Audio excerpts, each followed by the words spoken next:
الحمد لله رب العالمين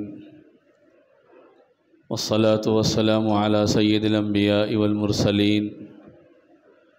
محمد وآله وأصحابه أجمعين ومن تبعهم بإحسان إلى يوم الدين أما بعد. قال الله تبارك وتعالى: أعوذ بالله من الشيطان الرجيم. بسم الله الرحمن الرحيم. قل يا عبادي الذين أسرفوا على أنفسهم لا تقنطوا من رحمة الله إن الله يغفر الذنوب جميعا إنه هو الغفور الرحيم. وقال تبارك وتعالى: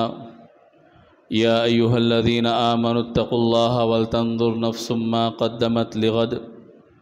واتقوا الله إن الله خبير بما تعملون. وقال النبي عليه الصلاة والسلام: التائب حبيب الله. اللهم صل على سيدنا محمد وعلى آل سيدنا محمد وبارك وسلم. اللهم صل على سيدنا محمد وعلى آل سيدنا محمد وبارك وسلم. اللهم صل على سيدنا محمد وعلى آل سيدنا محمد وبارك وسلم. عزیزان محترم، معزز بزرگوں، قابل احترام بھائیوں، شب برات کے عنوان سے آج ہم تمام یہاں پر مسجد میں اکٹھا ہے. جن راتوں کی فضیلت نبی کریم سرور دو عالم سیدنا محمد رسول اللہ صلی اللہ علیہ وسلم سے منقول ہے، ان میں سے ایک رات شب برات بھی ہے. شب برات کو حدیثوں میں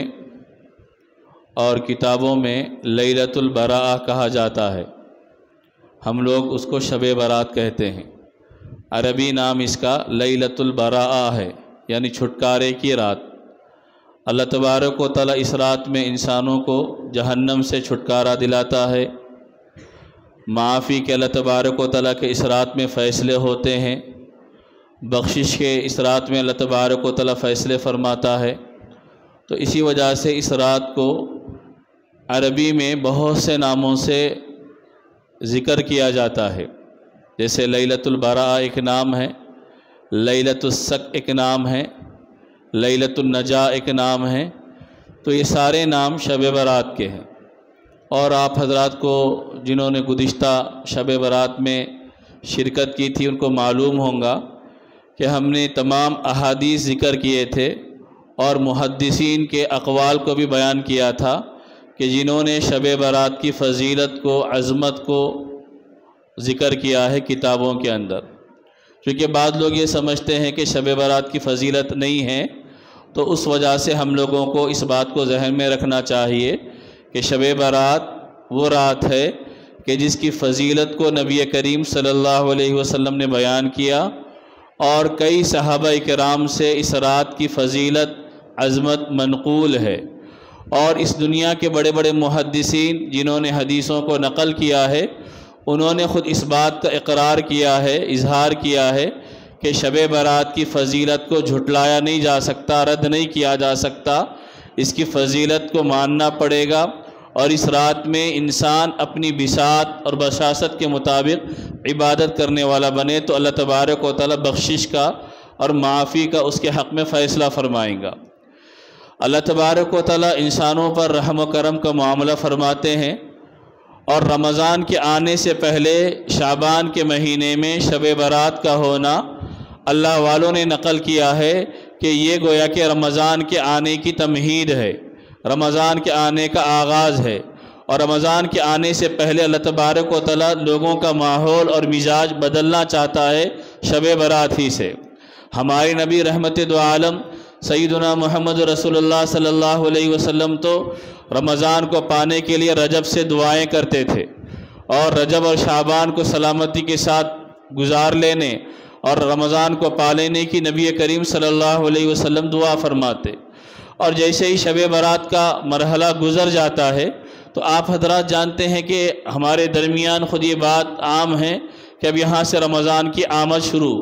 رمضان کی تیاری شروع، اور رمضان کی فکر ایک سچے مومن کے دل میں پیدا ہو جاتی ہے کہ اب رمضان کو بہت کم وقت باقی رہ گیا ہے، لہٰذا مجھے اس کا اہتمام کرنا چاہیے، اس کے لیے تیاری کرنا چاہیے، اس کی فکر کرنا چاہیے۔ جو رمضان کے 30 دن انسانوں کے لیے نوازنے کے لیے، عطا کرنے کے لیے، بخشش و معافی کرنے کے لیے اللہ تبارک و تعالی رکھے ہیں، تو اس رمضان کے آنے سے پہلے اللہ تبارک و تعالی نے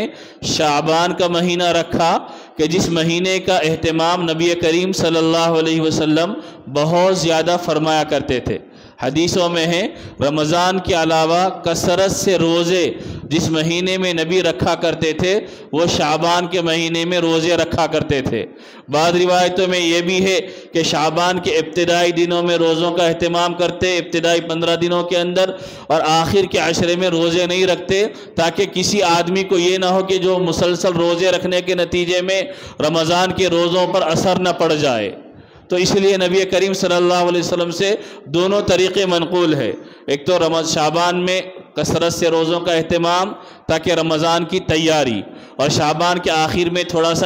سا آرام تاکہ رمضان کے روزوں میں مزید نئی طاقت پیدا ہو جائے اور نئی قوت آ جائے۔ تو یہ جو سارا نظام ہے کہ رمضان کا آنا، اس سے پہلے شعبان کا شروع ہونا اور اس میں شب برات کا رکھا جانا، یہ سارا نظام انسانوں کو اللہ سے قریب کرنے کا نظام ہے، اور انسانوں کو اللہ تبارک و تعالیٰ کے سے تعلق کو پیدا کرنے کا نظام ہے۔ اللہ تبارک و تعالیٰ اس طرح انسانوں کے دلوں کو پاک و صاف کر کے رمضان میں عبادتوں کو انجام دینے کے قابل بناتا ہے۔ مجھے اور آپ کو اس کا اندازہ نہیں ہے، ہم لوگ صبح اپنے انداز میں شروع کرتے ہیں، رات اپنے انداز میں ختم کرتے ہیں، لیکن اللہ تبارک و تعالیٰ کی رحمتیں کیسے انسانوں کو قریب کرنے کے لیے متوجہ ہوتی ہے، اور اللہ تبارک و تعالیٰ کس طرح بہانے بنا کر انسانوں کو عطا کرتا ہے، نوازتا ہے، بخشش کا اعلان فرماتا ہے، ہم لوگوں کو اس کا کچھ اندازہ نہیں ہے۔ اگر ہم پڑھیں گے جانیں گے تو ہم کو معلوم ہوگا کہ اللہ کی رحمتیں کتنی وسیع ہے، اور اللہ تبارک و تعالیٰ کیسے چاہتا ہے کہ بندہ اللہ تبارک و تعالیٰ کے قریب آ جائے۔ گناہ ہے وہ گناہوں کو چھوڑنے والا بنے، قصوروار خطا کار ہے وہ اپنی خطاؤں سے توبہ کر لے، معافی مانگ لے، اللہ تبارک و تعالیٰ بخش دے گا، معاف کر دے گا، گناہوں کو اس کے دھو دے گا، اور ایک نئی زندگی گزارنے کا موقع انسانوں کو عطا فرمائے گا۔ ہم میں سے کوئی دعویٰ یہ نہیں کر سکتا کہ میں بالکل پاک و صاف زندگی گزار رہا ہوں، کوئی نافرمانی میری زندگی میں نہیں ہے، کوئی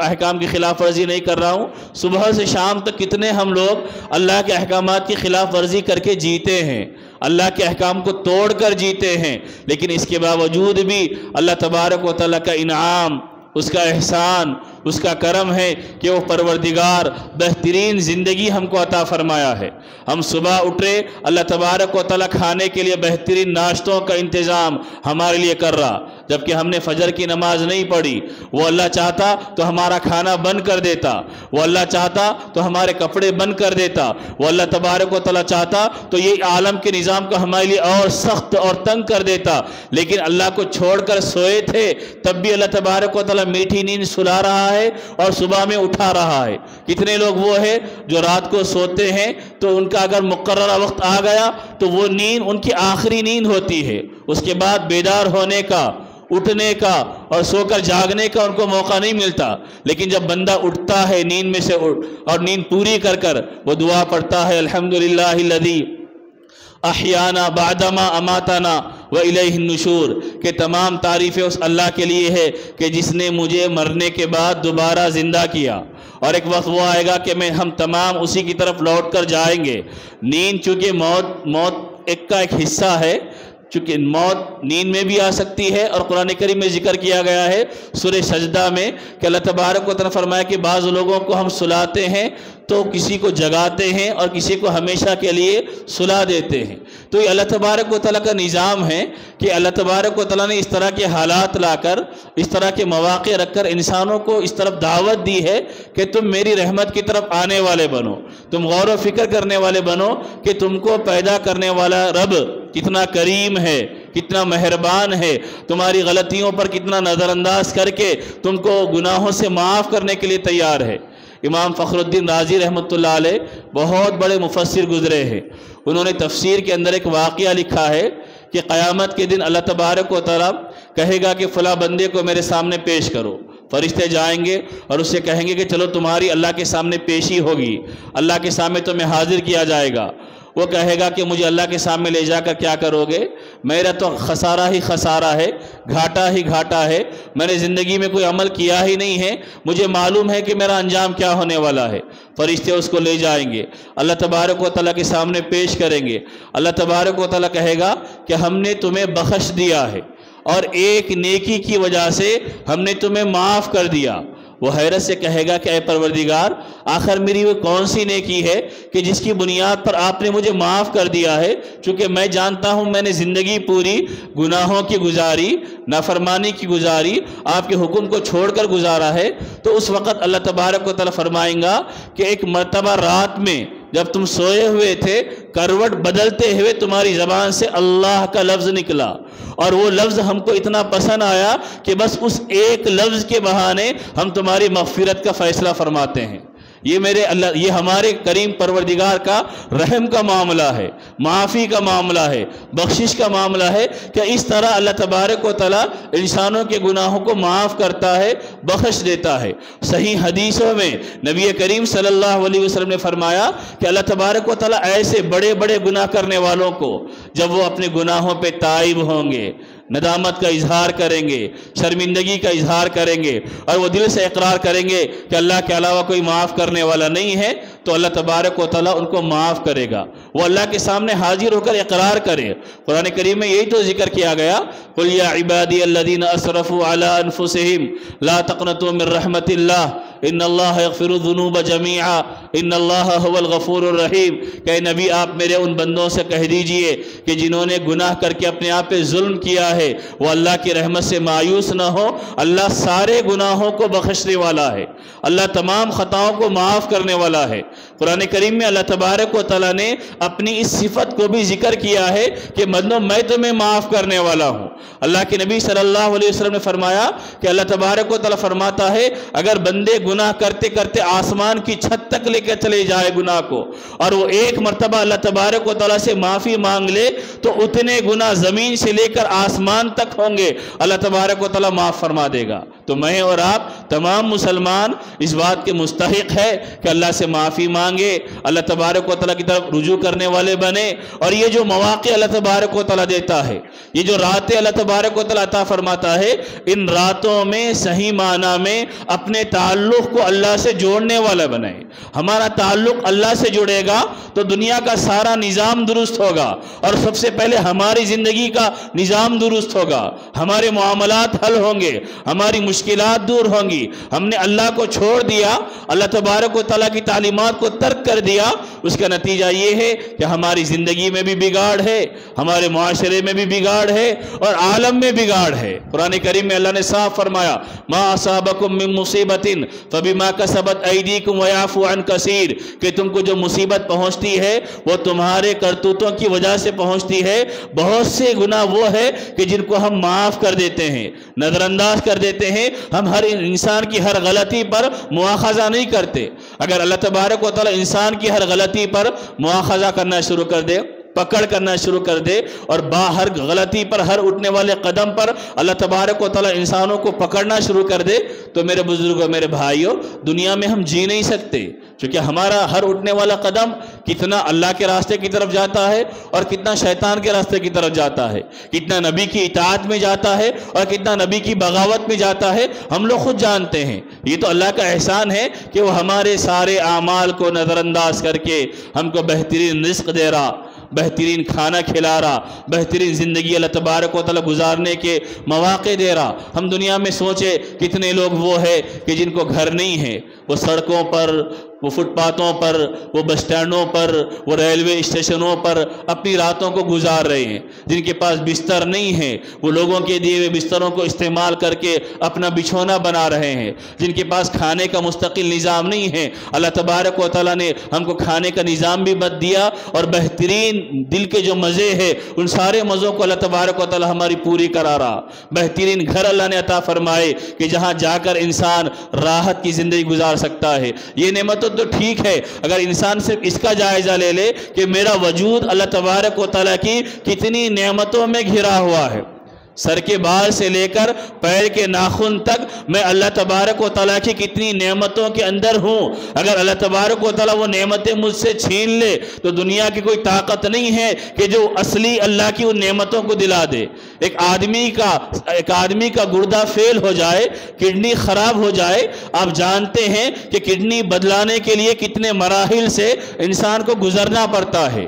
اور پھر انسان جس کی کڈنی لے گا تو کتنے مرحلے اس کے ساتھ پیش آئیں گے، اور پھر اس کے بعد کوئی گارنٹی نہیں ہے کہ وہ آدمی ہمیشہ صحت مند رہے گا، اس کے ساتھ مختلف مسائل پیدا ہوتے ہیں، مختلف حالات آتے رہتے ہیں، مختلف مشکلات سے گزرنا پڑتا رہتا ہے۔ وہی اللہ تبارک و تعالیٰ نے بغیر مانگے ہوئے ہمارے جسم کے اندر کڈنیوں کو فٹ کر دیا، اور روزانہ وہ کام کر رہے ہیں، ہم جو غذائیں کھا رہے ہیں بغیر سوچے سمجھے کہ اپنے منہ میں ڈال رہے ہیں اور پیٹ میں اتار رہے ہیں۔ اللہ تبارک و تعالیٰ پورا اس کا ایک نظام بنایا ہوا ہے کہ جس چیز کو باقی رکھنا ہے اس کو باقی رکھ رہا، جس کو نکالنا ہے اس کو نکال رہا، اور جس کو انسانی جسم کا حصہ بنانا ہے اس کو انسانی جسم کا حصہ بنا رہا۔ یہ اللہ تبارک و تعالیٰ کی کتنی نعمتیں ہیں۔ ایک آدمی پانی پی رہا ہے، آپ جب ٹھنڈا پانی پیئیں گے تو اس وقت آپ کے بے دھوپ کی حالت میں آپ کی کیا کیفیت ہوگی، آپ کتنا سکون اور راحت محسوس کریں گے۔ اگر اللہ تبارک و تعالیٰ ہم کو پانی پینے کے بعد نکلنے کا موقع نہ ہو،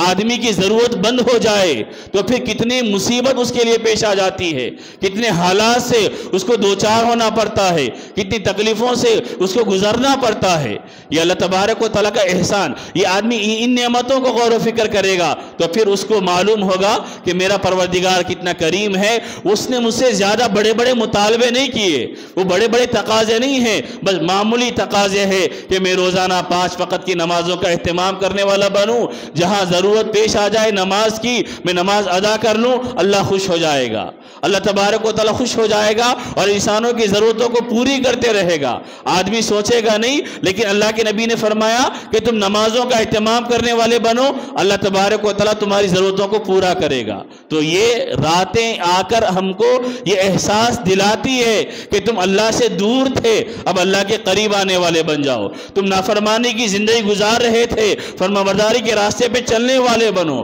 تم نے اللہ تبارک و تعالیٰ کے احسانات کو فراموش کر دیا تھا، تم اللہ تبارک و تعالیٰ کے احسانات کو یاد کرو، اور اس کے جو تقاضے ہیں، ان احسانات کے جو مطالبے ہیں، ان احسانات کے ذریعے اللہ کیا چاہتا ہے آدمی ویسے گزارنے والا بنے۔ اب شب برات ہے کہ جس میں نبی کریم صلی اللہ علیہ وسلم نے فرمایا کہ اللہ تبارک و تعالیٰ اس رات میں قبیلہ بنو کلب کی بکریوں کے بالوں سے زیادہ انسانوں کو معاف کرتا ہے۔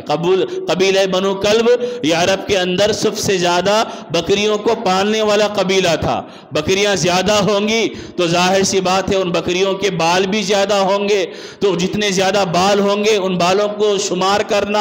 ان بالوں کو گننا، ان بالوں کا حساب کرنا کسی انسان کے بس کی بات نہیں ہے۔ تو اللہ نے فرمایا، نبی کریم صلی اللہ علیہ وسلم کا ارشاد ہے کہ اللہ تبارک و تعالیٰ اس رات میں شب برات میں قبیلہ بنو کلب کی بکریوں کے بالوں سے زیادہ انسانوں کو معاف فرماتا ہے، ان کی بخشش کے فیصلے فرماتا ہے۔ لیکن کچھ لوگ ہیں کہ جن کو اللہ تبارک و تعالیٰ معاف نہیں کریں گے، وہ لوگ اس رات میں اپنا جائزہ لینے والے بنے۔ اللہ کے نبی صلی اللہ علیہ وسلم جو روزوں کا اہتمام فرمایا کرتے تھے، اس کی ایک وجہ یہ ہے کہ حضرت عائشہ صدیقہ رضی اللہ عنہا سے ایک مرتبہ نبی کریم صلی اللہ علیہ وسلم نے فرمایا کہ عائشہ تم جانتی ہو کہ شعبان کے 15ویں رات کو کیا معاملہ ہوتا ہے؟ تو حضرت عائشہ رضی اللہ عنہ نے فرمایا، اے اللہ کے نبی آپ ہی بتائیے کیا ہوتا ہے؟ تو اللہ کے نبی صلی اللہ علیہ وسلم نے فرمایا کہ آج کی رات 15ویں شب کی رات میں اللہ تبارک و تعالیٰ اس شعبان سے لے کر آئندہ سال کے آنے والے شعبان کے درمیان جتنے لوگ پیدا ہوں گے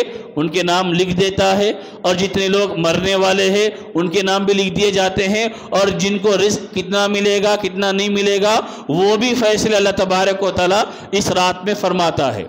یعنی یہ رات سے لے کر آئندہ رات تک، اس سال سے لے کر آئندہ سال تک، اس درمیان میں جتنے لوگ پیدا ہوں گے، جتنے لوگوں کا انتقال ہوگا، جو مرنے والے ہوں گے، ان ساروں کے نام جو پہلے سے لکھے ہوئے ہیں اللہ تبارک و تعالیٰ فرشتوں کے حوالے کر دے گا کہ تمہیں ان لوگوں کے ساتھ یہ معاملہ کرنا ہے، یہ لوگ دنیا میں آئیں گے اور یہ لوگ دنیا سے جانے والے ہوں گے۔ یعنی اس رات میں ہماری زندگی کا فیصلہ ہوگا. ہم نہیں جانتے کہ ہمارا فیصلہ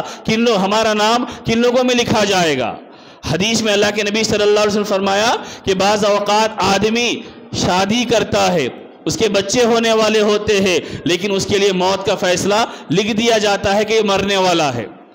وہ اس کا معاملہ یہ زندگی گزار رہا ہے, لیکن اس کے بارے میں فیصلہ لکھ دیا جاتا ہے کہ یہ آئندہ سال تک رہنے والا نہیں ہے. میرے بزرگوں, میرے بھائیوں, اگر سچے دل سے ہم تھوڑی دیر کے لیے غور کریں, اگر کسی کو یہ بتا دیا جائے کہ بھائی تم آئندہ سال تک نہیں رہو گے یا کچھ دن کے بعد تمہارا انتقال ہونے والا ہے, تو وہ کیسی زندگی گزارے گا؟ دنیا میں انسان مرنا نہیں چاہتا. حدیث میں اللہ کے نبی نے فرمایا کہ آدمی کی بعض خواہشیں وہ ہے جو کبھی ختم نہیں ہوتی. ان میں سے خواہش یہ ہے کہ وہ زندگی جتنی بڑھتی ہے وہ چاہے گا کہ میری زندگی بڑھتی جائے, زندگی ختم نہ ہو. آدمی کی جیسی عمر بڑھتے جاتی رہتی ہے, اس کے دل میں خواہش پیدا ہوتے رہتی ہے کہ میری عمر اور بڑھے, میری عمر میں اور اضافہ ہو. یہ ہمیشہ رہنے والی ہر انسان کی فطرت ہے. ہر انسان کے اندر یہ خواہش ہے کہ میں زیادہ دنیا میں جینے والا بنوں. اور اللہ تبارک و تعالیٰ نبی کریم صلی اللہ علیہ وسلم کے ذریعے بتا رہا کہ تم میں عقل مند انسان وہ ہے جو دنیا میں رہتے ہوئے آنے والی زندگی کے بارے میں ابھی سے تیاری کرنے والا بن جائے. جب دنیا میں ایک معمولی ڈاکٹر کے ذریعے ہم کو یہ اطلاع دی جاتی ہے کہ تم زیادہ دن نہیں رہو گے, تو پھر اس آدمی کا جینا, زندگی کا نظام, زندگی کا طور طریقہ بدل جاتا ہے. اور حدیثوں میں بار بار یہ کہا گیا کن فی الدنیا کا انکا غریب او عابر سبیل, کہ تم دنیا میں ایسے رہو جیسے کوئی مسافر رہتا ہے یا راہ گزر رہتا ہے, راستے سے گزرنے والا ہے, کہ جس کو اپنی منزل کی فکر لگی ہوئی ہے, اپنے ٹھکانے پہ پہنچنے کی اس کو فکر لگی ہوئی ہے. وہ راستے سے گزر رہا ہے تو اس لیے گزر رہا ہے کہ یہ راستہ میری منزل تک پہنچنے کا ذریعہ ہے. اور اللہ کے نبی رحمت دو عالم سیدنا محمد رسول اللہ صلی اللہ علیہ وسلم فرمایا کہ تم ایسی زندگی گزارنے والے بنو. قرآن کریم میں یہودیوں کے بارے میں ذکر کیا گیا ہے کہ وہ دنیا کی زندگی کے بہت زیادہ حریص تھے, وہ مرنے سے ڈرنے والے تھے. ان کے بارے میں کہا گیا اگر 1000 سال کے بعد کے لیے بھی ان کو بھیجا جاتا تب بھی وہ یہ کہتے کہ نہیں ہماری زندگی اور زیادہ ہو. قل ان الموت الذی تفرون منہ فانہ ملاقیکم ثم تردون الی عالم الغیب والشہادہ فینبئکم بما کنتم تعملون. اللہ نے فرمایا کہ جس موت سے تم بھاگتے رہتے ہو, یاد رکھو ایک وقت وہ آئے گا, وہ موت تم کو پکڑ کر رہے گی اور اللہ کے پاس پہنچائے گی, اور پھر اس کے بعد بتایا جائے گا کہ تم دنیا میں کیا کام کرتے تھے.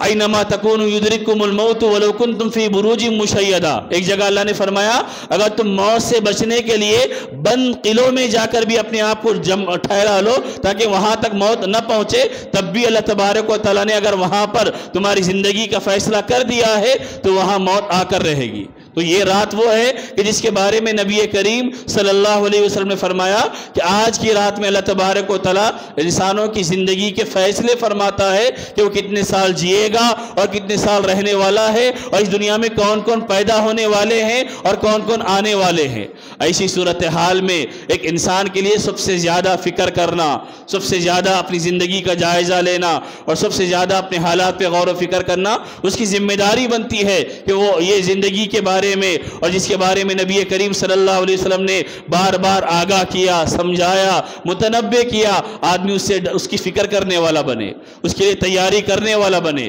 ایک مرتبہ صحابہ کرام نے نبی کریم صلی اللہ علیہ وسلم سے فرمایا اے اللہ کے نبی سب سے زیادہ عقل مند انسان کون ہے؟ تو اللہ کے نبی صلی اللہ علیہ وسلم فرمایا کہ سب سے زیادہ عقل مند انسان وہ ہے جو دنیا میں رہے تو دنیا کے بعد کی زندگی کی تیاری کرنے والا بنے. وہ سب سے زیادہ عقل مند انسان ہے, وہ سب سے زیادہ سمجھدار انسان ہے جو دنیا میں رہ کر آگے آنے والی دنیا کی فکر کرنے والا بنے, اس کی تیاری کرنے والا بنے, اس کے لیے کن اعمال کی ضرورت ہے ان اعمال کو انجام دینے والا بنے. تو خلاصہ یہ ہے کہ آج کی رات کے بارے میں نبی کریم سرور دو عالم سیدنا محمد رسول اللہ صلی اللہ علیہ وسلم نے فرمایا کہ اس رات میں انسانوں کی زندگی کے فیصلے ہوتے ہیں. بعض روایتوں میں کہ اللہ تبارک و تعالیٰ رحمت کی نظر ڈالتے ہیں اور یہ اعلان فرماتے ہیں کہ ہے کوئی مغفرت کا چاہنے والا کہ جس کی مغفرت کر دی جائے, ہے کوئی رحم کا ضرورت مند کہ جس کے ساتھ رحم کا معاملہ کیا جائے. جو اللہ سے مانگے گا اللہ تبارک و تعالیٰ ان کی بخشش کریں گے, ان کے ساتھ رحم کا معاملہ کریں گے. اب اس کے بعد مختلف روایتوں میں نبی کریم صلی اللہ علیہ وسلم نے جو یہ فرمایا ہے کہ اس رات میں کن کن لوگوں کو معاف نہیں کیا جاتا, کن کن لوگوں کو بخشا نہیں جاتا، ان میں سے کچھ لوگ ہیں، سارے لوگوں کا تذکرہ نہیں کیا جا سکتا، کچھ لوگوں کا آپ کے سامنے تذکرہ کریں گے۔ بہرحال اس امید اور اس نیت کے ساتھ کہ اگر ہمارے اندر یہ کمیاں ہیں، یہ کوتاہیاں ہیں، تو ہم اللہ سے معافی مانگنے والے بنے۔ پہلے نمبر پر جس کو آج کی رات میں معاف نہیں کیا جاتا، وہ اللہ کے ساتھ شرک کرنے والے کو اللہ معاف نہیں کرے گا۔ اللہ کے ساتھ جو شرک کرتا ہے، اللہ تبارک و تعالیٰ اس کو آج کی رات معاف نہیں کرے گا۔ نبی کریم صلی اللہ علیہ وسلم فرمایا، اس لیے کہ شرک کرنا یہ سب سے بڑا گناہ ہے۔ اللہ کے ساتھ کسی کو شریک ٹھہرانا، اللہ کے ساتھ کسی اور کو پکارنا، اللہ کے علاوہ کسی اور کو مدد طلب کرنا، یہ سارے کے سارے کام شرک کرنے والے کام ہیں۔ علماء نے لکھا ہے کہ شرک 3 طرح کا ہوتا ہے۔ ایک شرک وہ ہے جو فی العبادات، عبادتوں کے اندر اللہ کے ساتھ کسی کو شریک ٹھہرانا، جیسے نماز پڑھنا ہے اللہ کے لیے پڑھنا ہے، اللہ کے علاوہ کسی اور کے لیے نہیں پڑھ سکتے۔ سجدہ کرنا ہے اللہ کو کرنا ہے، اللہ کے علاوہ کسی اور کو سجدہ کرنا جائز نہیں ہے۔ کسی پیر کو سجدہ کرنا جائز نہیں ہے، کسی بزرگ کو سجدہ کرنا جائز نہیں ہے، کسی مزار پہ سجدہ کرنا جائز نہیں ہے، اس لیے کہ سجدہ یہ عبادت کے لیے ہے، اس کے علاوہ نہیں ہے۔ سجدہ اسی لیے ہے کہ اللہ تبارک و تعالیٰ کے سامنے جھکا جائے، اللہ کے سامنے بندگی کا اقرار اور اظہار کیا جائے۔ وہ کیفیت جو انسان اللہ کے سامنے کرتا ہے، کسی اور کے سامنے کرنے کی اجازت نہیں ہے۔ اسی طرح منت ماننا ہے اللہ کے لیے ماننا ہے، اللہ کے علاوہ کسی اور کے لیے نہیں ماننا۔ نظر ماننا ہے اللہ کے لیے ماننا، یہ سارے کے سارے عبادتوں کے قبیل کی ہے۔ روزہ ہے اللہ کے لیے کرنا ہے، حج اور عمرہ ہے اللہ کے لیے کرنا ہے۔ اگر آدمی دوسروں کو راضی کرنے کے لیے کرے گا تو اللہ کے پاس اس کو اجر نہیں ملے گا، اللہ کے پاس اس کو ثواب نہیں ملے گا، اللہ تبارک و تعالیٰ کے پاس وہ محروم رہے گا۔ تو یہ شرک جو انسان کو آج کی رات میں محروم کرے گا اور ہمیشہ محروم کرنے کا ذریعہ بنے گا، کہ اللہ نے قرآن کریم میں فرمایا ان اللہ لا یغفر ان یشرک بہ ویغفر ما دون ذلک لمن یشاء، کہ اللہ شرک کے علاوہ ہر گناہ کو معاف کرے گا۔ شرک کر کے بندہ گویا کہ اللہ کے مقابلے میں کسی اور کو ٹھہرا رہا ہے کہ میں اللہ کو نہیں مانتا، میں کسی اور کو مانوں گا۔ ایاک نعبد و ایاک نستعین، جس قرآن کریم میں اور جس نماز میں ہم ہر رکعت میں پڑھتے ہیں کہ اے اللہ ہم تیری ہی عبادت کرتے ہیں اور تجھ ہی سے مدد طلب کریں گے، نہ تیرے علاوہ کسی کی عبادت کریں گے، نہ تیرے علاوہ کسی اور سے مدد مانگیں گے۔ تو شرک کی پہلی قسم کیا ہے؟ شرک فی العبادات، عبادت کے اندر کسی کو شریک ٹھہرانا، یعنی کسی اور کے واسطے وہ عمل کرنا جو اللہ کے لیے ہی کرنا ہے، اللہ کے علاوہ کسی اور کے لیے کرنا جائز نہیں ہے۔ اس کے بعد ہے شرک فی التصرف والقدرہ، کہ اللہ تبارک و تعالیٰ ساری کائنات کا قادر ہے، اللہ نے ساری کائنات کو پیدا کیا، اسی کے پاس قدرت ہے، وہی لوگوں کو نفع دے سکتا ہے، وہی لوگوں کو نقصان پہنچا سکتا ہے، اسی کی مرضی سے بارش ہوتی ہے، اسی کی مرضی سے غلہ اگتا ہے، اسی کی مرضی سے اولاد ہوتی ہے، اسی کی مرضی سے خوشیاں آتی ہے، اسی کی مرضی سے حالات بنتے ہیں، اسی کے چاہنے سے دنیا کا نظام بدلتا ہے۔ یہ ساری قدرتوں کا مالک اللہ ہے، اللہ کے علاوہ کسی کے پاس یہ قدرت نہیں ہے۔ اللہ نے اپنے نبیوں کو وقتی طور پر قدرت عطا فرمائی، لیکن حقیقی قدرت کا مالک کون ہے؟ اللہ تبارک و تعالیٰ ہے۔ اولاد مانگنا ہے کس سے مانگنا ہے؟ اللہ سے مانگنا ہے۔ کاروبار نہیں چل رہا کس سے مانگنا ہے؟ اللہ سے مانگنا ہے۔ زندگی میں مشکلات مسائل آ گئے کس سے مانگنا ہے؟ اللہ سے مانگنا ہے۔ اگر اللہ کو چھوڑ کر بندہ کسی کو مانگے گا، کسی سے پکارے گا، کسی سے مدد طلب کرے گا، تو وہ گویا کہ اللہ کی قدرت میں کسی کو شریک ٹھہرانا ہے۔ میرے بزرگوں، میرے بھائیوں، لوگ عقیدت اور محبت میں یہ کہتے ہیں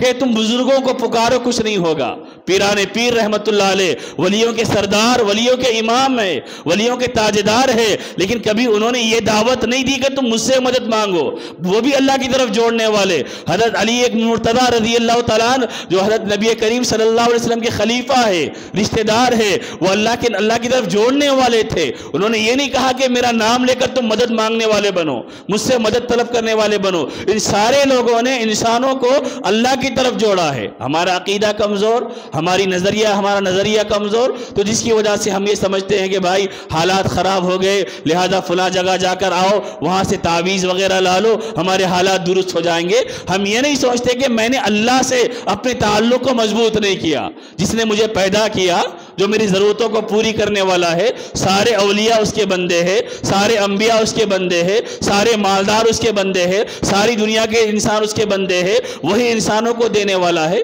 تو آج ہماری ضرورت ہے ہم اس عقیدے کو مضبوط کریں، اپنے بچوں کے ذہن و دماغ میں بٹھائے کہ اللہ ہے جو پوری کائنات کو چلانے والا ہے۔ آج عقیدے کو ہمارے خراب کرنے کے لیے اسکولوں کا نظام بھی خراب ہو گیا۔ اسکولوں کے اندر آگے چل کے ایسا سلیبس ہمارے بچوں کو پڑھایا جائے گا کہ جس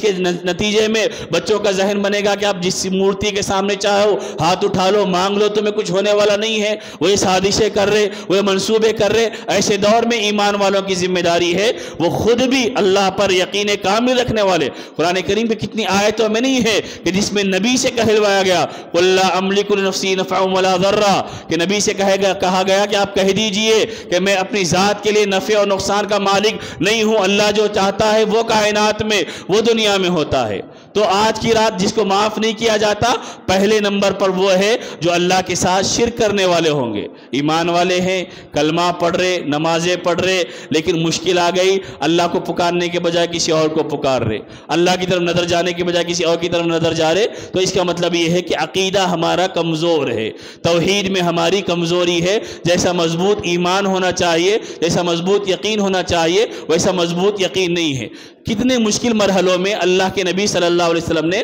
ہر معاملے میں امت کو جوڑا کہ تم اللہ سے پکارنے والے بنو۔ بارشیں نہیں ہو رہی تو نبی نے حکم دیا کہ نماز پڑھو، مسئلہ مشکل آ گئی، نبی نے حکم دیا نماز پڑھو، سورج گرہن ہو گیا، چاند گرہن ہو گیا، نبی نے حکم دیا کہ نماز پڑھو۔ اسی طرح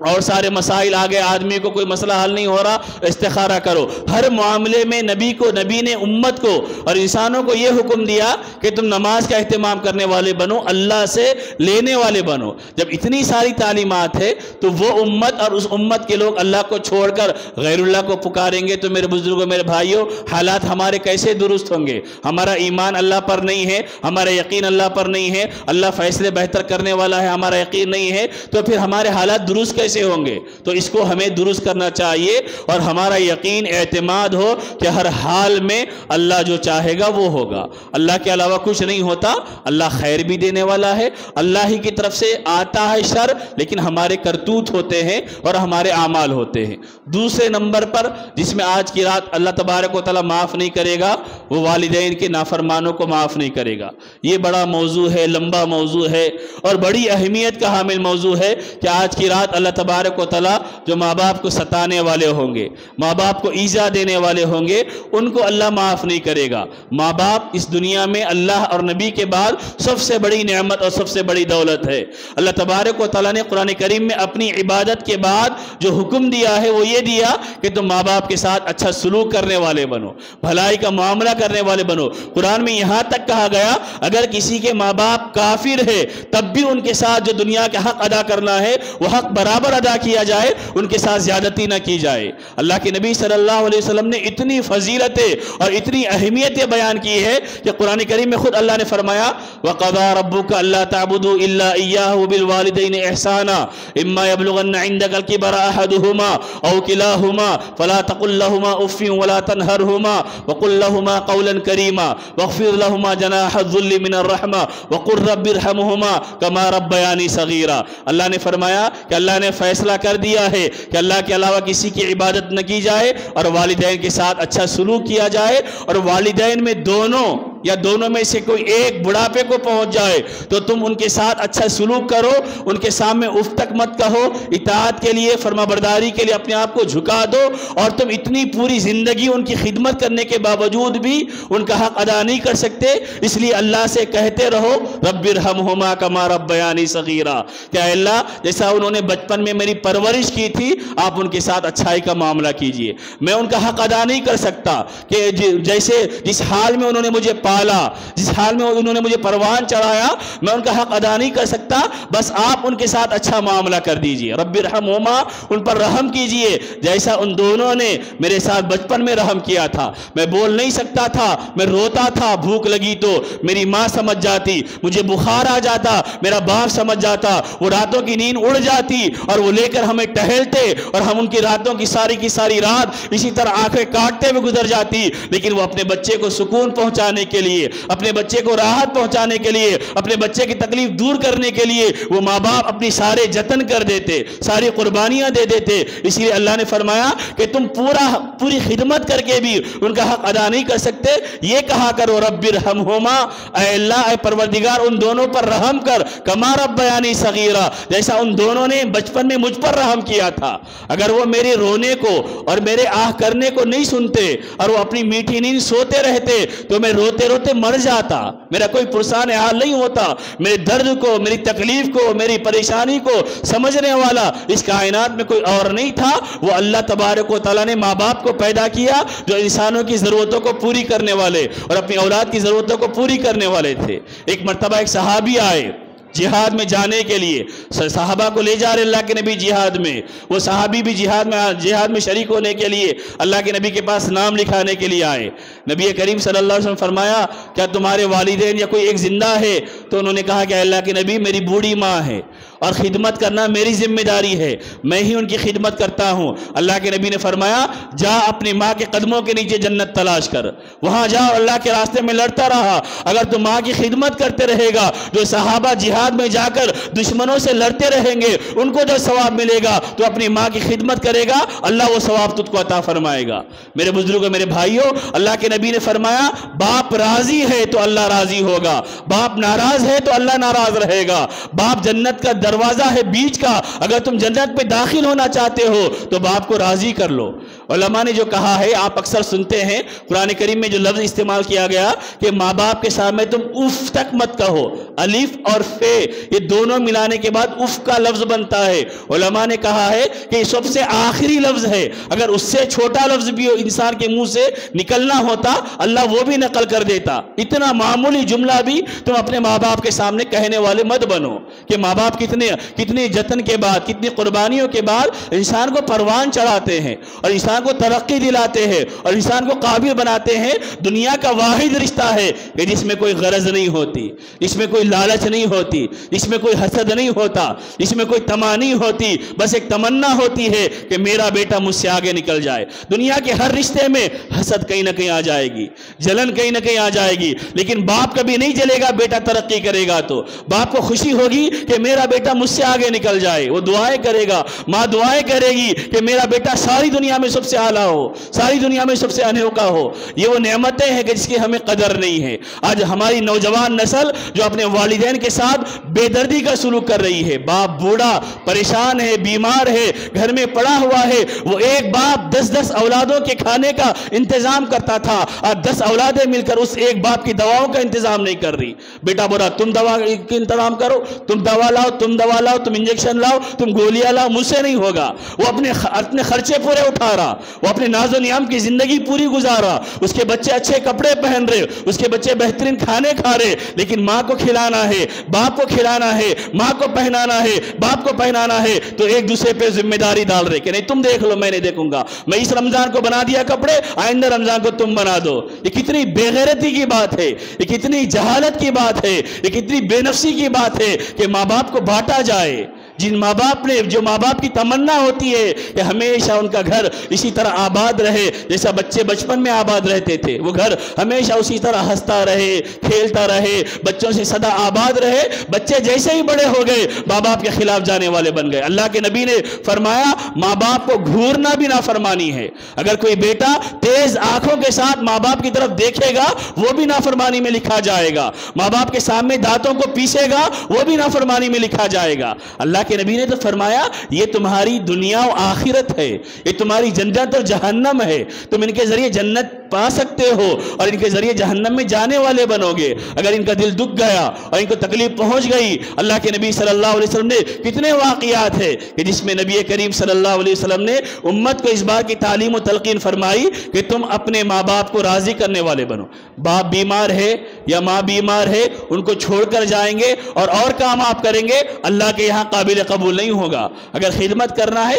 یہاں تک اللہ کے نبی خود اپنے بارے میں فرماتے ہیں، مشہور روایت ہے کہ اللہ اللہ کے نبی نے فرمایا اگر میری ماں یا باپ زندہ ہوتے میں عشاء کی نماز کے لیے رکعت باندھ دیا ہوتا اور میری ماں آواز دیتی بیٹا محمد تو میں اپنی نماز کو توڑ کر جاتا اور ماں کو لبیک کہتا۔ علماء نے لکھا ہے فرض نماز اگر آدمی پڑھ رہا ہو تو جلدی سے پورا کر لے، اگر سخت ضرورت ہو تو فرض نماز کو بھی مجبوراً ماں باپ کے بلانے پر توڑنا پڑے گا، اور نفل نماز پڑھ رہا ہے ماں نے بلا دیا تو ماں کا حق ہے، باپ نے بلا دیا تو باپ کا حق ہے کہ نفل نماز توڑے اور جائے اور ان کی ضرورت پوری کر کر پھر الگ سے نیت باندھ کے نماز پڑھنے والا بنے۔ شریعت اتنا کہتی ہے میرے بھائیوں، شریعت اتنی دور کی تعلیمات دیتی ہے، اور آج ہمارے پاس یہی رشتہ جو عظمتوں کا رشتہ تھا، یہ رشتہ جو محبتوں کا رشتہ تھا، وہ سب سے زیادہ بے دردی کا معاملہ اس کے ساتھ کیا جا رہا۔ حضرت اویس قرنی رحمۃ اللہ علیہ کہ جن کا نام ہم سنتے رہتے ہیں اور جن کی عظمتوں کو جانتے ہیں، وہ نبی کے زمانے میں موجود تھے، نبی کے زمانے میں موجود تھے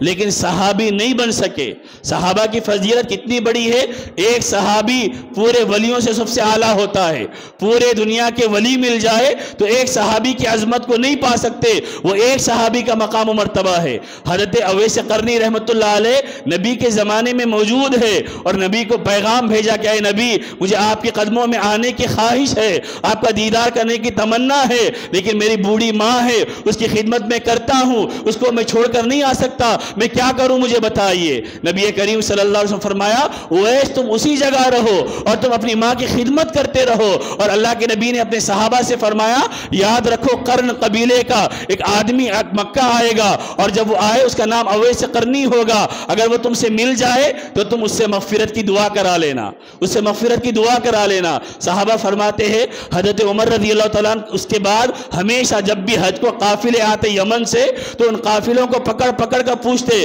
کیا اس یمن کے قافلوں میں کوئی قبیلے قرن کا رہنے والا اویس بھی ہے کیا نہیں ہے۔ ایک مرتبہ حضرت عمر رضی اللہ تعالیٰ کو معلوم ہو گیا کہ اس قافلے میں حضرت اویس رضی اللہ تعالیٰ بھی ہے، انہوں نے قافلے والوں کو بلایا، امیر المؤمنین ہے، قافلے والوں کو بلایا اور بلا کر پوچھا کہ تمہیں اویس کون ہے؟ لوگوں نے بتایا کہ وہ اپنی بکریوں کو چرانے کے لیے جنگل میں گئے ہوئے ہیں۔ ان کو بلایا گیا، حضرت علی رضی اللہ تعالیٰ حضرت عمر رضی اللہ تعالیٰ دونوں بیٹھے ہوئے ہیں۔ حضرت عمر رضی اللہ تعالیٰ نے ساری روایت بیان کی کہ اللہ کے نبی نے ہم سے فرمایا کہ تم اپنی ماں کی وجہ سے یہاں نہیں آ سکے اور تمہارے چہرے پہ برس کا سفید کا ایک نشان ہوگا، وہ سارا نشان اللہ کے نبی نے جو ذکر کیا بیان کیا۔ اس کے بعد یہ کہا کہ اللہ کے نبی نے ہم سے کہا تھا اگر کسی وقت اویس سے ملاقات ہو جائے تو تم اپنے لیے اللہ سے مغفرت کی دعا کرا لینا۔ کون کہہ رہے؟ یہ حضرت عمر رضی اللہ تعالیٰ، حضرت علی رضی اللہ تعالیٰ، اور کہہ رہے کہ اویس تم ہمارے حق میں دعا کر دو۔ یہ کس وجہ سے ان کو مقام ملا؟ ماں کی خدمت کے نتیجے میں نبی نے ان کی عظمتوں کو بیان کر کے بتلایا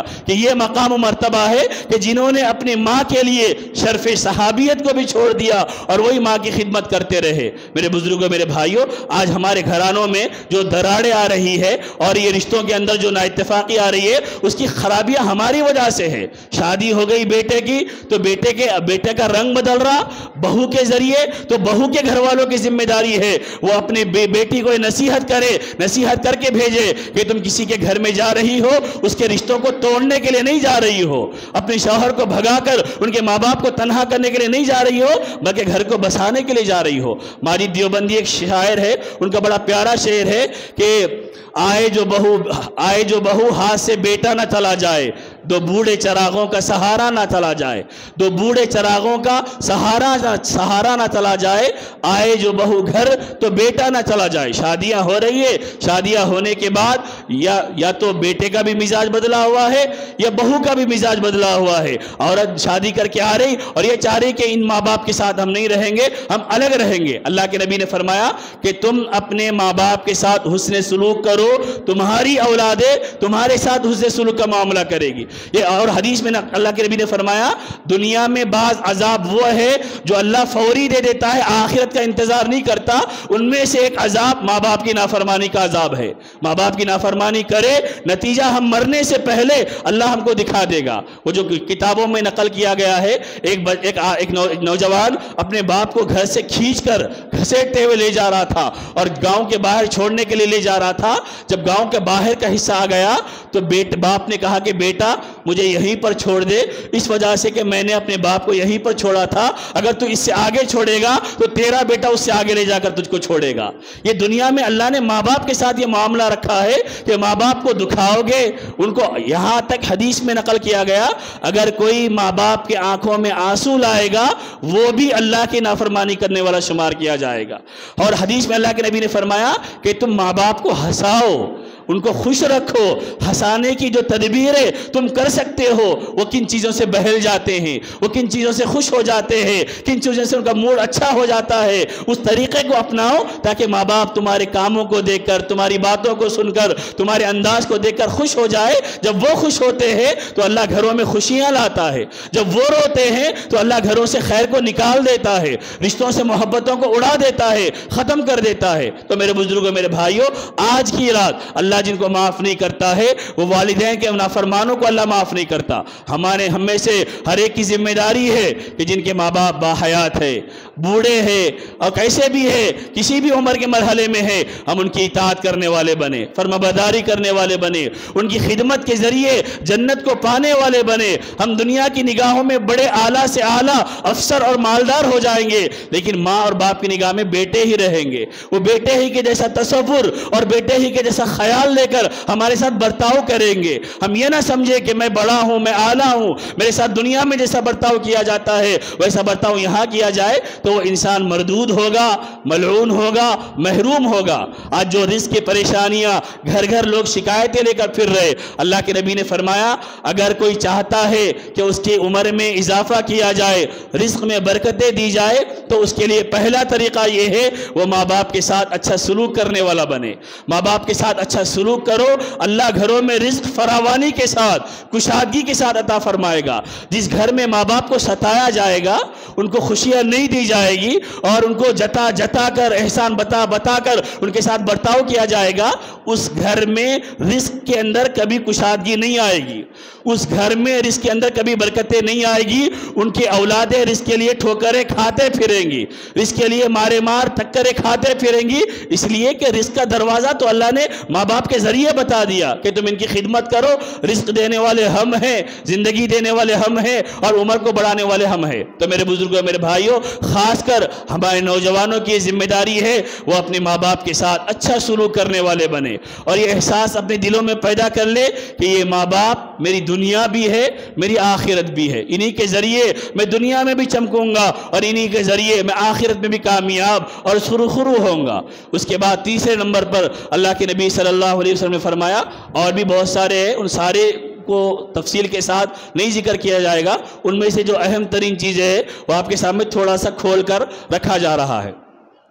تیسرے نمبر پر نبی کریم صلی اللہ علیہ وسلم فرمایا کہ جو دلوں میں کینہ رکھتے ہیں، بغض، عداوت، حسد رکھتے ہیں، اللہ آج کی رات ان کو بھی معاف نہیں کرے گا، چاہے وہ رشتوں کے اندر ہو، تعلقات کے اندر ہو، کہیں پر بھی کینہ رکھنا۔ کینے کا مطلب علماء نے یہ لکھا ہے کہ آپ کسی پہ اپنا غصہ نکالنا چاہے لیکن نہیں نکال سک رہے، اس غصے کو سینے میں رکھ رہے اور یہ انتظار کر رہے کہ کب موقع ملا تو میں اپنا بدلہ چکا لوں، اس کو کہتے ہیں کینہ۔ اور جو کینہ رکھتا ہے وہ کبھی سامنے والے سے کھلے دل کے ساتھ ملاقات بھی نہیں کرتا۔ علماء نے اس کی مثالیں بھی دی ہے کہ کینہ رکھنے والا سامنے والے سے کھل کے مصافحہ بھی نہیں کرتا، سلام بھی نہیں کرتا، کینے کی وجہ سے، حسد کی وجہ سے، جلن کی وجہ سے۔ اور اللہ کے نبی نے فرمایا کہ یہ کینہ انسان کے نیکیوں کو ایسے مونڈ دیتا ہے جیسے اس طرح انسان کے سروں کے بالوں کو مونڈ دیتا ہے۔ کینہ رکھے ہوئے ہے اور دلوں میں برائیاں ہیں، رشتوں کے اعتبار سے، علماء کے اعتبار سے، دینداروں کے اعتبار سے، خاندانوں کے اعتبار سے زندگی گزار رہے لیکن سینہ میں ایک دوسرے کے خلاف بغاوتیں، بغض، برائیاں بھری ہوئی ہے اور اسی کے ساتھ جی رہے، تو جو سینے میں کینہ رکھتا ہے وہی مرتا ہے، وہی تپتا ہے، وہی پریشان رہتا ہے، سامنے والا تو اچھی زندگی گزارتا ہے۔ اور اللہ کے نبی صلی اللہ علیہ وسلم، یہی کینہ پھر آدمی کو حسد تک لے جاتا ہے اور حسد کے نتیجے میں آدمی چاہتا ہے کہ سامنے والے کو جو نعمت اللہ نے دی ہے وہ نعمت اس سے ختم ہو جانا، چاہے مجھے ملے یا نہ ملے، لیکن وہ اچھے گھر میں ہے اس کا گھر چلے جانا، وہ اچھی نوکری کر رہا اس کی نوکری ختم ہو جانا، وہ گھر والوں کے ساتھ اچھی زندگی گزار رہا اس کی زندگی ختم ہو جانا، یہ حسد ہے اور اس سے روکا گیا ہے۔ اور آج کی رات جو کینہ کینہ و حسد رکھنے والا ہے اللہ تبارک و تعالیٰ اس کو معاف نہیں کرے گا۔ آج ہم مسلمانوں کی صورتحال یہی ہے، ہم رشتوں میں بھی بے شمار ایک دوسرے سے بغض بھرا ہوا ہے، رشتوں میں ایک دوسرے سے ملنے کے لیے تیار نہیں ہے۔ اور اللہ کے نبی نے فرمایا صلہ رحمی کرو، رشتہ داروں کے حقوق ادا کرو، رشتہ داروں کے ساتھ اچھا رہنے والے بنو، یہ تمہارے لیے رزق میں برکتوں کا ذریعہ بنے گا۔ لیکن اس کے باوجود لوگوں کی صورتحال یہ ہے کہ سینوں میں کینے رکھ لے کر، بغض رکھ کر، عداوت رکھ کر جی رہے ہیں، اور حسد رکھنے کے نتیجے میں، کینہ رکھنے کے نتیجے میں انسان کبھی کامیاب نہیں ہوتا۔ اس دنیا میں یا عالم آخرت میں جو گناہ پہلے انسانوں سے ہوا ہے، پہلے انسان دنیا میں ظاہر ہوا ہے، وہ یہی گناہ تھا۔ دنیا آپ جنت میں جانتے ہیں کہ جب حضرت آدم علیہ السلام کو اللہ نے پیدا کیا، اللہ نے کہا ساری مخلوق سے، اس وقت فرشتوں سے کہ آدم کو سجدہ کرو، سارے فرشتوں نے سجدہ کیا۔ شیطان تھا، اس نے کہا کہ میں سجدہ کیسے کروں گا،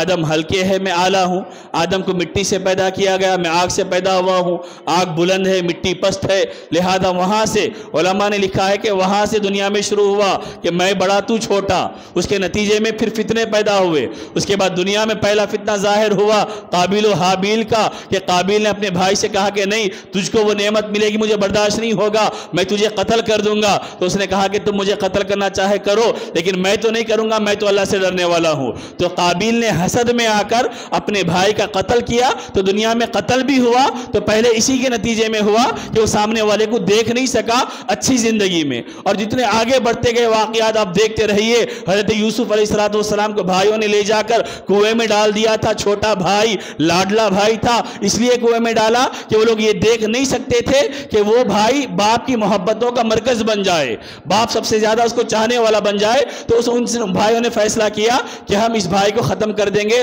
لے جا کر کنویں میں ڈال دیں گے۔ تو دنیا میں جو کچھ ہوتا ہے، آدمی نفرتوں کا اظہار کرتا ہے، وہ حسد کی وجہ سے کرتا ہے، وہ بغض کی وجہ سے کرتا ہے۔ وہ یہ نہیں سوچتا کہ اللہ نے ہر ایک کو جتنا دینا ہے وہ طے کر رکھا ہے، میرے مقدر میں جتنا ہے، میں جتنی کوشش کر لوں گا اللہ اتنا ہی دے گا، سامنے والے کے مقدر میں جتنا ہے اس کو اتنا ہی ملے گا۔ میری ہزار کوششوں کی وجہ سے اس کے مقدر کی روٹی ختم نہیں ہو سکتی، اس کے مقدر میں ملنے والی چیز ختم نہیں ہو سکتی۔ لیکن ہم ہیں کہ جو ان چیزوں کی وجہ سے دراڑیں، اتفاقیاں اور دوریاں، نا اتفاقیاں لا کر لوگوں کو نفرتوں کا ماحول دینے والے بنتے ہیں۔ تو اس کے اوپر بھی ہمارا قابو ہونا اور اس گناہ سے بچنے کی ہمیں فکر کرنا چاہیے۔ اللہ کے نبی نے فرمایا جس کا سینہ لوگوں کے بغض اور کینے سے پاک ہوگا وہ جنتی ہے۔ آج لوگوں کی صورتحال گھریلو اعتبار سے بھی خاندانوں میں ہے، مسجدوں میں نمازیں پڑھتے ہیں، اماموں کے پیچھے، علماء کے پیچھے ان کے خلاف بھی بغض بھرا ہوا ہے، ان کے خلاف بھی عداوتیں بھری ہوئی ہے، اور یہ سوچ رہے کہ ہم تو بہت پاک ہے۔ میرے بزرگوں، ایسے رہنے سے نہ ہماری دنیا بنے گی نہ ہماری آخرت بنے گی۔ تو تیسرے نمبر پر اللہ کے نبی رحمت دو عالم صلی اللہ علیہ وسلم فرمایا کہ تم اپنے سینوں کو کینوں سے پاک کرو تاکہ آج کی رات تمہاری مغفرت کر دی جائے۔ اس کے بعد اللہ کے نبی نے فرمایا جو رشتوں کو توڑتا ہے اللہ ان کو بھی معاف نہیں کرتا، رشتوں کو جوڑا جائے۔ انسان کے سب سے با اخلاق ہونے کی علامت ایک حدیث میں اللہ کے نبی نے فرمایا سل من قطعک واعف عمن ظلمک واحسن الی من اساء الیک، کہ جو تم سے ٹوٹے تم ان کو جوڑنے والے بنو، جو تمہارے ساتھ برا سلوک کرے تم ان کے ساتھ اچھا سلوک کرنے والے بنو، جو ظلم کرے تم ان کو معاف کرنے والے بنو۔ تو رشتوں کو جوڑنا یہ ہماری ذمہ داری ہے۔ اللہ کے ایک حدیث میں اللہ کے نبی نے فرمایا جو رشتوں کو جوڑتا ہے اللہ ان کو جوڑتے ہیں، جو رشتوں کو کاٹتا ہے توڑتا ہے وہ پھر ٹوٹ جاتے ہیں، بکھر جاتے ہیں۔ الذین ينفقون اموالهم، قرآن کریم میں اللہ نے پہلے پارے میں اس کی پوری تفصیل ذکر فرمائی ہے۔ تو بہرحال جو رشتوں کو توڑنے والے ہیں آج کی رات ان کی بھی بخشش اور معافی نہیں ہوگی۔ اسی طرح جو قتل ناحق کرنے والے ہیں ان کو بھی اللہ تبارک و تعالیٰ معاف نہیں کرے گا۔ اسی طرح جو شراب پینے والے ہیں، نشے کے عادی ہے، اللہ تبارک و تعالیٰ آج کی رات ان کو بھی معاف نہیں کرے گا۔ وہ بھی توبہ کرنے والے بنے کہ میں نشے سے اپنی زندگی کو چھٹکارا دلاؤں گا، نشے سے اپنے آپ کو باز رکھوں گا، ورنہ اسی طرح زندگی جیتے رہیں گے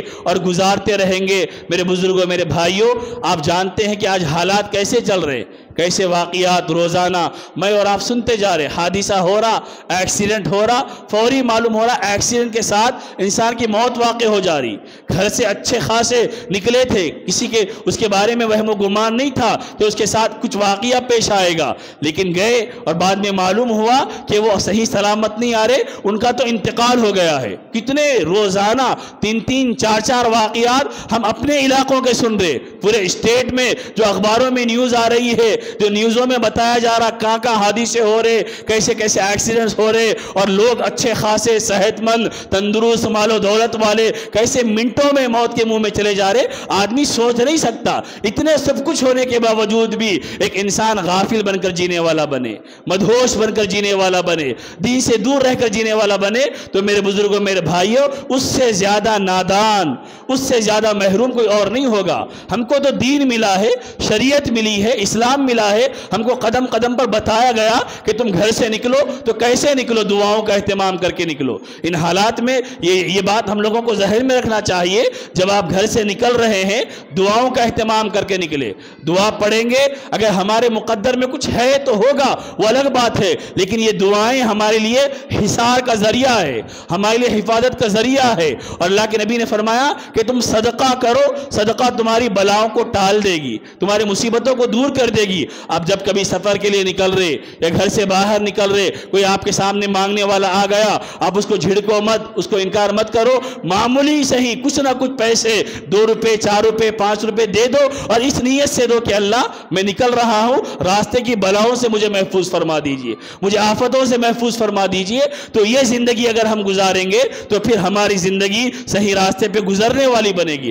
حادثے سنتے رہے، واقعہ سنتے رہے اور اسی طرح غفلتوں کی زندگی گزارتے رہے تو میرے بزرگوں میرے بھائیوں ہم اپنی زندگی کو نہیں بدلیں گے۔ ہر جو حادثہ ہو رہا، ہر جو واقعہ پیش آ رہا، ہر انسان، پہلے تو لوگ یہ کہتے تھے کہ آدمی عمر کا ہو جائے تو مرے گا، اب تو بعض لوگ یہ کہہ رہے کہ ایک مرتبہ پرسوں کل ایک صاحب یہ پوچھ رہے تھے کہ صاحب کیا قیامت کے قریب نوجوانہ زیادہ مرتے کیا؟ چونکہ جتنے واقعہ سن رہے نوجوانوں کے سن رہے، ہارٹ اٹیک آ رہا زیادہ تعداد نوجوانوں کی مل رہی، ایکسیڈنٹس ہو رہے بہت سارے اچھے خاصے نوجوان کم عمر لوگ مرتے جا رہے۔ تو انہوں نے پوچھا کیا قیامت کے قریب ایسا ہے کیا کہیں پر کہ آخری زمانے میں یہ عمر کے لوگ زیادہ مریں گے؟ ایسا کچھ نہیں ہے۔ یہ دنیا جو جس تیزی کے ساتھ جا رہی ہے، یہ دنیا تو ہم کو آگاہ کر رہی ہے ہر قدم پہ کہ تمہارا وقت قریب ہے ختم ہونے کے۔ یہ دنیا اپنے اختتام کو، اپنے انتہا کو اور اپنے اینڈ کو پہنچنے والی ہے، اس کے باوجود بھی اگر تم غفلتوں میں جیتے رہو، کتنے ہم جنازوں میں جا رہے، حالات کو دیکھ رہے، مسائل معلوم ہے،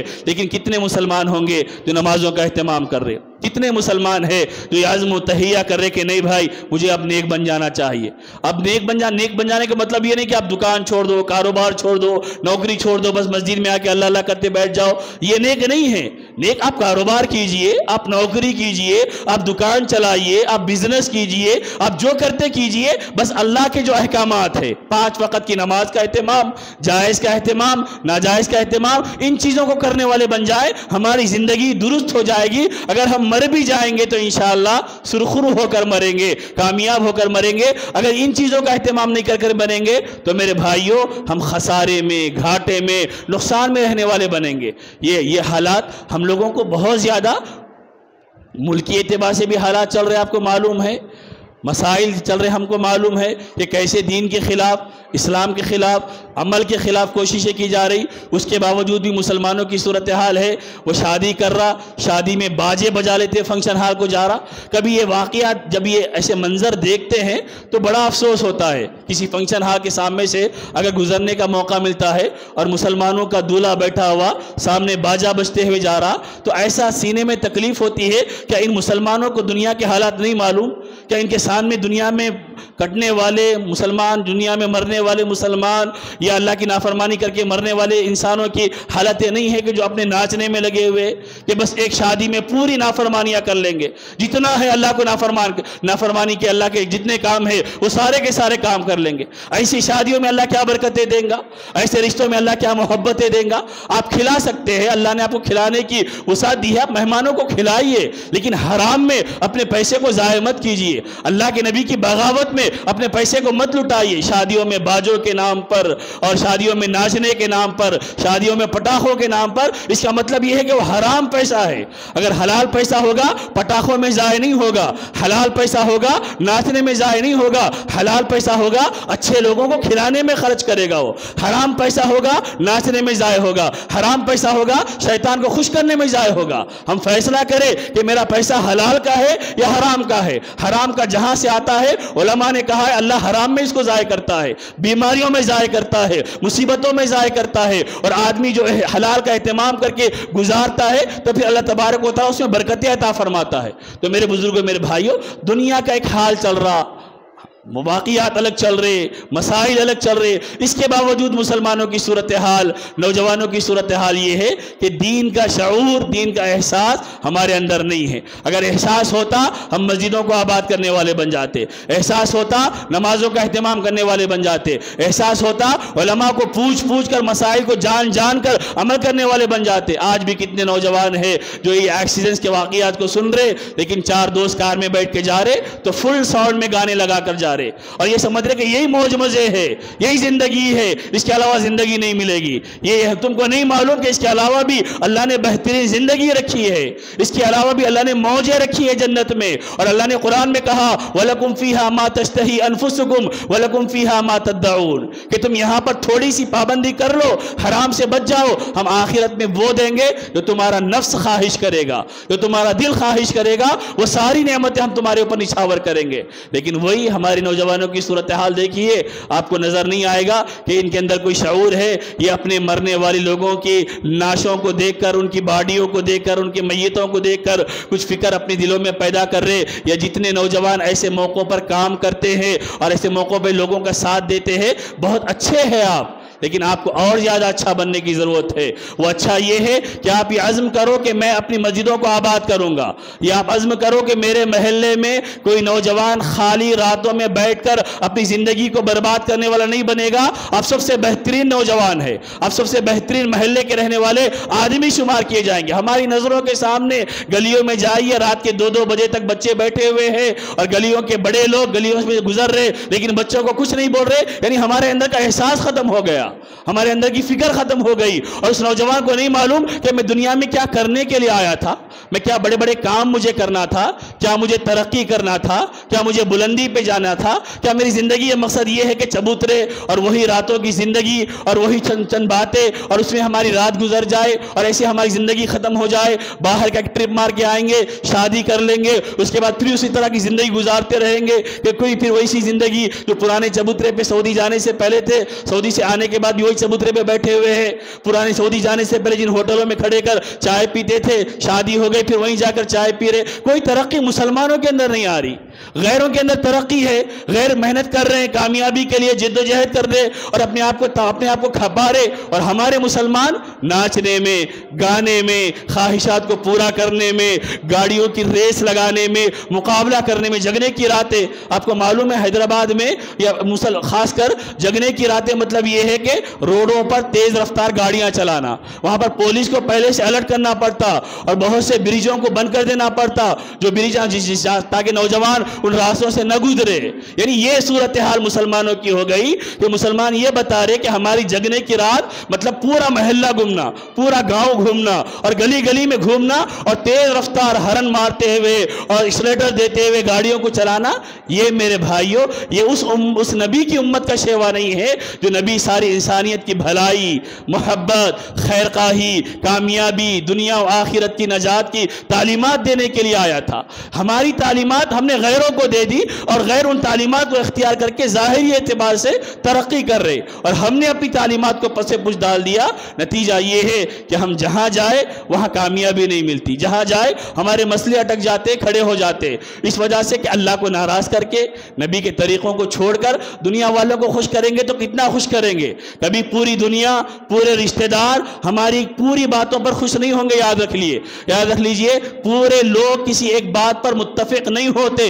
اگر آپ شادی کریں گے یہ سوچیں گے کہ دوست میرے پودینے کا ہار باجا بجاتے ہوئے لائیں گے، میں دوستوں کو ناراض نہیں کر سکتا، گھر میں کچھ لوگ ہیں جو جوڑے گوڑے کی رقم چاہ رہے میں ان کو ناراض نہیں کر سکتا، رشتہ دار ہے جو فلاں فرنیچر چاہ رہے میں ان کو ناراض نہیں کر سکتا۔ آپ جتنے لوگوں کو سوچ لیجئے پھر بھی وہ لوگ ناراض رہیں گے آپ سے، ان میں سے ایک بولے گا میری یہ مرضی تھی یہ پوری نہیں ہوئی، تم نے ان کی بات کو مان لیا۔ تو دنیا میں آپ سب کو خوش نہیں کر سکتے، آپ اللہ کو خوش کرنے کا سوچئے، نبی کو خوش کرنے کا سوچئے، نتیجہ یہ ہوگا کہ سب ہمارے سے خوش ہوں گے، سب ہم سے راضی ہونے والے بنیں گے۔ تو حالات تو ہمارے مسلمانوں کے تعلیمی اعتبار سے، معاشی اعتبار سے، اخلاقی اعتبار سے، ترقی کے اعتبار سے خراب ہے، اور پوری ہمارے اس ملک میں جو سروے ہے، جائزہ ہے، وہ یہی ہے کہ مسلمان تعلیمی اعتبار سے کمزور ہے، اس وجہ سے کہ مسلمان تعلیم نہیں دلاتا، اس کو پہلے کھانا ہونا، اچھا کھانا ہونا، بعد میں تعلیم دیکھیں گے۔ بچوں کی فیسوں کے لیے ہمارے پاس پیسے نہیں ہوتے، لیکن ہوٹلوں سے منگا کے کھانے کے لیے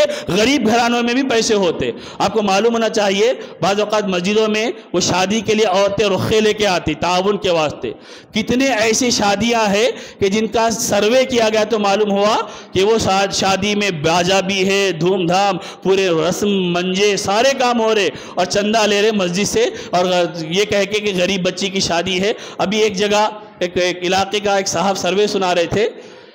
عادل آباد کا، وہاں جو صفا بیت المال کے وہ کام کرنے والے ہیں وہ اپنا سروے سنا رہے تھے کہ عادل آباد سے آگے ایک گاؤں ہے، وہاں سے ایک صاحب آئے اور آ کر یہ بولے کہ میری بھتیجی کی شادی ہے، اس کے لیے تعاون کی گزارش ہے، آپ لوگ صفا بیت المال والے عادل آباد کے کچھ ہم کو تعاون کر دیجئے۔ تو یہ لوگ پوچھیں کہ کتنا تعاون کرنا ہے، تو انہوں بولے میں 2 کوئنٹل گوشت چکن کو دے دیا آرڈر، اس کے پیسے ادا کرنا ہے، آپ لوگ جا کے بن دیجئے۔ یعنی غریب کی بھی شادی ہو رہی اور 2 کوئنٹل گوشت بھی خریدا جا رہا اس کے اندر، اور اس کے لیے آپ چندہ بھی لیں گے جا کر کہ چندہ دو۔ ایک مرتبہ یہاں پر اسی علاقے میں خاتون آئی تھی جو ایک رقعہ لے کر آئی تھی ایک مفتی صاحب کے پاس۔ وہ رقعہ جب مفتی صاحب نے دیکھا تو انہوں نے کہا کہ یہ تحریر، یہ ریٹنگ میں ایک اور خاتون کے پاس بھی دیکھا تھا، یہ سیم رقعہ کسی اور خاتون کے پاس بھی دیکھا تھا۔ تو معلوم کیا گیا وہ رقعہ جو آیا تھا جمی کنٹے سے آیا تھا وہ رقعہ۔ تو جمی کنٹے کے وہاں کے ذمہ داروں سے رابطہ کیا گیا کہ فلاں کے دستخط کے ساتھ ایک رقعہ یہاں پر آیا ہوا ہے، آپ ذرا بتا سکتے کہ یہ کس کا نام ہے؟ تو انہوں نے کہا کہ مول صاحب 25 سال پہلے لکھے سے وہ رقعہ ہے، 25 سال پہلے لکھے سے وہ رقعہ ہے، لوگ اس کو زراست کرا رہے اور غریب کی شادی ہے بول کے پھر رہے۔ میں بتانا یہ چاہ رہا کہ شادی ہے تو ہم چندہ کریں گے، لیکن اپنی اولاد کو تعلیم دلانا ہے، قابل بنانا ہے، اس کے مستقبل کو سنوارنا ہے، اس کی کوئی مسلمانوں کے پاس فکر نہیں ہے، کوئی توجہ نہیں ہے۔ کبھی آپ کے پاس کوئی آئے غریب کہ میرے بچے کو میں اعلیٰ تعلیم دلانا چاہتی ہوں یا چاہتا ہوں، لیکن اس کے لیے وسائل نہیں ہے، آپ تعلیم کا انتظام کر دیجئے، فیس کا انتظام کر دیجئے، کتابوں کا انتظام کر دیجئے، یہ مسلمانوں کے پاس احساس نہیں ہے۔ اور وہی غریب ہے جو رستوں میں بیٹھ کر چنے بیچنے والے، اسٹیشنوں پہ بیٹھ کر معمولی چیزیں بیچنے والے، وہ اپنے بچوں کو وکیل بنا رہے، جج بنا رہے، کلیکٹر بنا رہے۔ ان کے یہ خواب ہے، ان کی یہ تمنا ہے، ان کی یہ آرزو ہے کہ ہمارے بچے آگے ہونا چاہیے، ہمارے بچے ترقی کرنا چاہیے، اور ہم مسلمان شادی کریں گے تو منجے سے لے کر 5 جمعگیوں تک پورا نظام ہمارا ہونا چاہیے، لیکن تعلیم کا شروع سال سے لے کر آخر سال تک کوئی نظام ہمارے پاس نہیں ہے۔ جس قوم کے پاس تعلیم نہیں ہوگی، اور دنیا میں اس وقت ہمارے ملک میں جو بڑے بڑے پوسٹوں پہ کی پوسٹوں پہ جو لوگ بیٹھے ہوئے ہیں وہ سارے اعلیٰ تعلیم یافتہ ہے، اور وہ سارے وہ ذہن کے لوگ ہیں جو یہ چاہتے ہیں کہ اس ملک میں ہمارا اقتدار ہونا چاہیے، ہمارا کلچر ہونا چاہیے، ہمارا مذہب ہونا چاہیے۔ تو ظاہر سی بات ہے محنت کرنے کے بعد 70 سال کا عرصہ انہوں نے اپنی خواہشات کو قربان کیا، اپنی تمناؤں کو قربان کیا، اور اپنے چندے کو جمع کر کے اپنے اداروں کو چلایا، تو پھر وہ ادارے میں پڑھ کے لوگ قابل بنے۔ اور ہمارے پاس اداروں کو چندہ بھی دیں گے تو 100 باتیں ادارے والوں کے خلاف کریں گے، مسجد کو چندہ کریں گے مسجد والوں کے خلاف 100 باتیں کریں گے، کوئی تنظیم کام کر رہی اس تنظیم کا پیر پکڑ کے کھینچنے کی ہم کوشش کریں گے، اس کے ذمہ داروں کے خلاف الزامات لگاتے، اعتراضات کرتے۔ یہ مسلمانوں کی زندگی کا حال بنا ہوا ہے۔ میرے بزرگوں، میرے بھائیوں، اس نظام کو بدلنے کی ضرورت ہے تاکہ اس ملک میں ہم اچھے انداز میں جی سکے اور آنے والی نسلوں کو اچھے انداز میں ان کے ساتھ معاملہ ہو، اس کے لیے ہم ذمہ دار رہیں گے۔ اگر ہم نے آج کے دور میں فکر نہیں کی،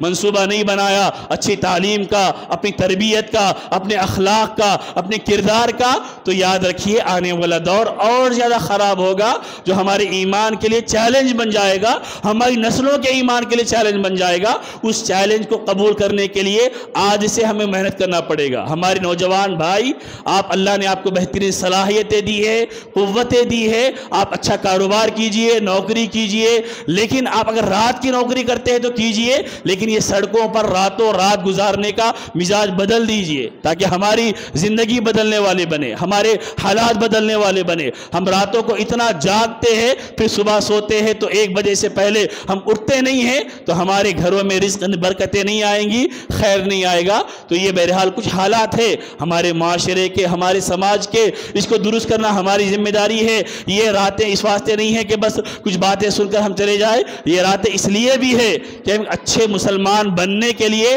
ہمیں کن صفات کو اپنانا پڑے گا، کن اخلاق و عادات کو اپنانا پڑے گا، تاکہ